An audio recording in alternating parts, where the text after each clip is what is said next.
आइए बहनों, आपके लिए ये कि शिव जी की और पार्वती की कहानी सुनाने जा रही हूँ, जो कि सावन और भादो और क्वार ये 3 साढ़े 3 महीने क्या कि शिव जी के और पार्वती के होते हैं। ये तो आपको भी मालूम है, क्योंकि विष्णु भगवान तो वैकुंठ को चले जाते हैं 4 महीना के लिए।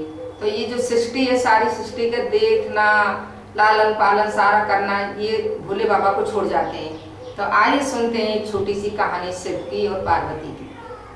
शिव पार्वती थे तो पार्वती कह रही है शिव जी महाराज, देखो दुनिया कोई पीहर जाती है, कोई झूला झूलती है, कोई घेवर खाती है, कोई फेनी खाती है, कोई लहरिया बैठती है। आप तो इस पर्वत पर रहते हो और मेरा तो कोई ध्यान ही नहीं रखते हो। तो क्योंकि मैं भी आपकी अर्धांगिनी हूँ, मेरा भी कुछ मन करता है।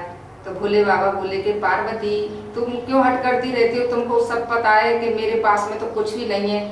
आग धतूरे हैं और सिर पे मेरे पे गंगा विराज रही है, गले में सर्पों की माला है, मेरे पास तो ये और कहीं घूमे तो भाई मेरे पास नंदी है, उस नंदी पे घूम लिया करो।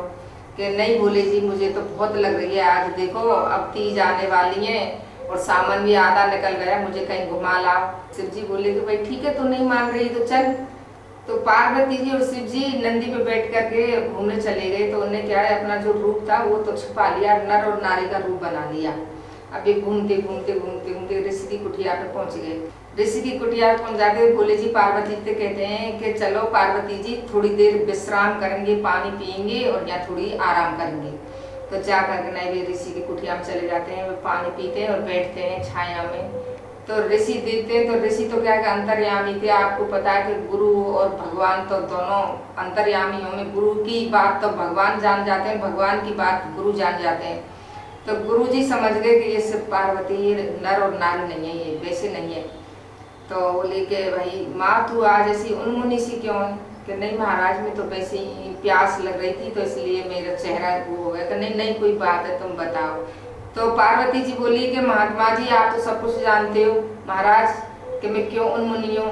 तो मैंने अपनी दृष्टि दया दृष्टि से देखी तो कभी तो पार्वती और ये शिव जी महाराज। शिव जी से बोले ऋषि कि मैं आपको एक बात बताता हूँ। कि भाई बताओ क्या बात है? कि आपकी अर्धांगिनी है और इसकी ये तमन्ना है कि आप इसको कहीं ले जाओ। इसको आजकल औरतें लहरिया बैठती हैं, घेवर खाती हैं, फेनी खाती हैं, झूला झूलती हैं। तो उनके ठीक है भाई महाराज ले जाऊंगा।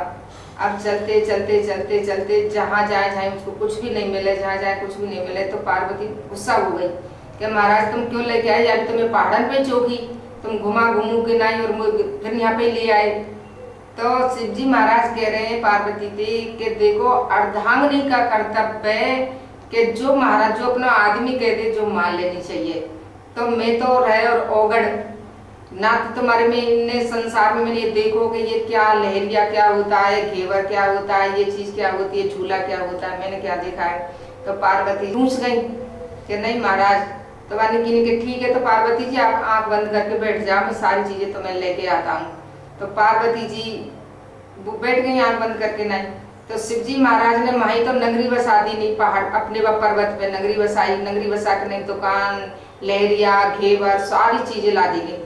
तो पार्वती जी बोली कि मैं तुम्हारी माया को समझती हूँ पर मुझे तो वहां जाना चाहिए। सारी सृष्टि की औरतें जाती हैं, सारी सृष्टि की औरतें जो करती हैं जो करूंगी मैं। तो कि नहीं तुम तो पार्वती जी बहुत हट करती हो। कि नहीं मुझे तो यही चाहिए। कि ठीक है। अब वो दोनों जाने का लगे तो उनको तो क्या कर वही रूप। अब तो आके नहीं और वो नर और नारी सारे इकट्ठे हो गए। शिव जी महाराज आ गए, शिव जी महाराज आ गए, शिव जी महाराज आ गए, पार्वती जी आ गए, पार्वती जी आ गई। तब शिव जी ने पार्वती को समझाया कि पार्वती हमारा स्थान नहीं अपना वो ही है जहाँ पे हम रहते हैं जंगलों में, और हमारा वो बाजार, हमारा खाना पीना जो है जो वो ये आपको कभी भी हट मत करना। अब आज से बाद में मुझसे हट मत करना। तो ये थी सावन और भादों की कहानी। तो कहते हैं ना कि बहुत सी औरतें हट कर लेती हैं अपने पति से कि नहीं मुझे तो ये चाहिए ही चाहिए, चाहे पति के पास हो या ना हो। तो बहनों मेरा कहने का मतलब यही है कि आप हट मत करना। जो खुशी से पति दिला दे उसको खुशी से ही पहनना, खुशी से लेना, खुशी से कोई चीज खाना। ये थी हमारी सावन और भादों की कहानी, से भोले की और पार्वती की कहानी। तो हट मत करना। नमस्कार।